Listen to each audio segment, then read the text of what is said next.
มเนาะพี่น้องมาเบิ่งน้ำกันเนาะว่าจีหมานบ่ธรรมศาสตร์สวยสดงดงามดีพี่น้องเอ้ยตึกบ่ปลาดุกตัวนึง ปลาอะไรปลาดุกอ่ะ ดุกตัวนึง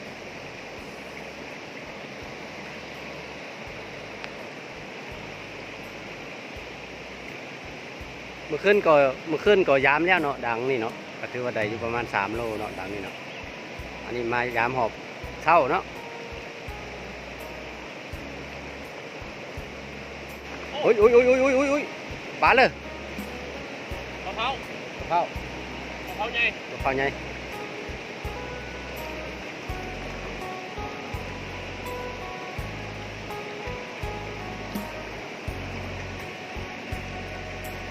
มันมาบ่เจ้ามาอยู่ก่อนหินก่อนนี่ได้บ่ อันนี้เด็กอ่ะ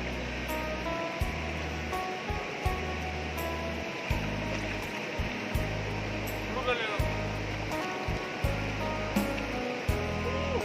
โอ้โอ้ปลาหม่อมพี่น้องเออ ตัวใหญ่เหรอ มันอยู่เนาะ เออ เอาเก็บเฮ้ยเฮ็ดบ่ดิเก็บมันนี่นะมายืนอยู่ก่อนนี่นี่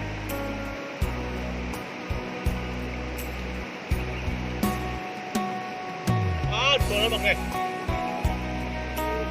คักดอกสุดยอดเลยพี่น้อง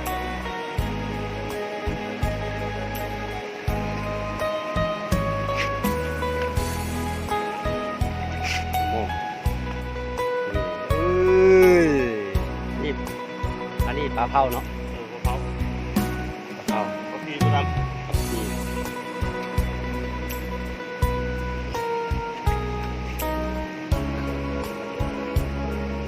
โอ้จู่ปลาหม่อมดิ ำเดี๋ยวโอ้ตัวซีนิวนี่พี่น้องปลาหม่อมนี่ยังมาก่อนนี้ได้บ่โยมองสั่งนมเด้อนี่เนาะมันอยู่เด้อพี่น้องเด้ออยู่เด้อมันอยู่เด้อ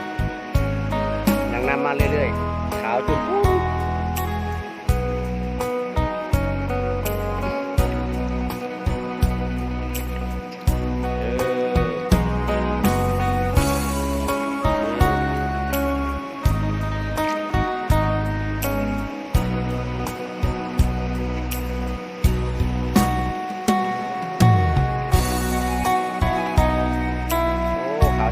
นะ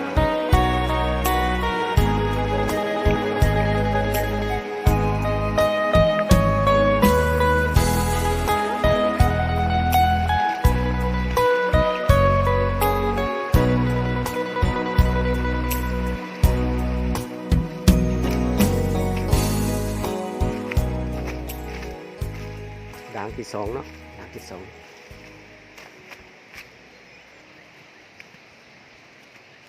เอามีหินทิมเสือแค้นนี่ก่อนบอกเถื่อมันแหลนไปทึกมองทึมไหนเนาะ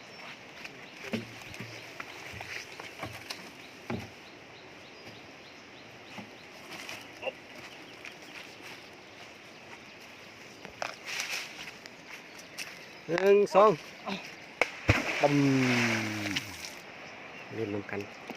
ยามไปน้ำกันพี่น้องมัน ถึงแล้ว ไปแล้วปลาขามนี่ปลาขามปลา3 ถึงแล้วปลาสอ โอ้ ง ปลา2อันเนี้ยปลา2เด้อปลา2เนี่ย บนประจาดอันเฮาเด้อ จานเนาะโอ้โยปลา2เด้โอ้ปลาหม้อมอันเนี้ยปลาหม้อมเด้ยามหอบ2เนาะยามตอนเช้าเนาะนี่เนาะเมื่อคืนนี่ก็ยามก็ถือว่าได้3-4 โลเมื่อคืนเนาะดังนี่เนาะอันนี้ยามตอนเช้าเนาะโอ้โยถึกแล้ว ปลาสอง ปลาหม้อมปลา2เนาะ อุ้ย โอ้ จุนปูนโอ้ปลาหม่อมปลาคิงโอ้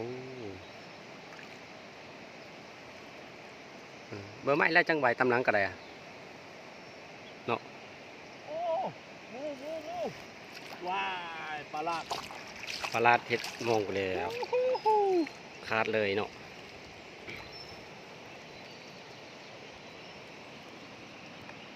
ว้าวฝูงหนึ่งฝูงหนึ่งฝูงหนึ่ง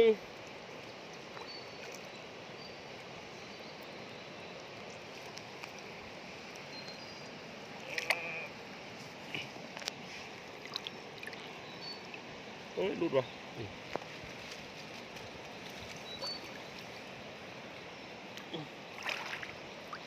ไปแล้วฝูงหนึ่ง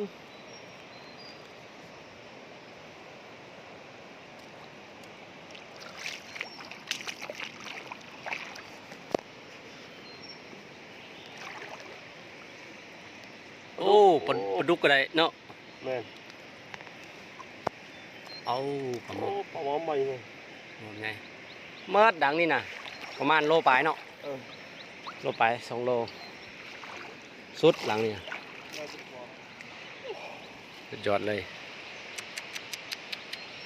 สุดยอดลายมองน้อยแต่ถือปลาใหญ่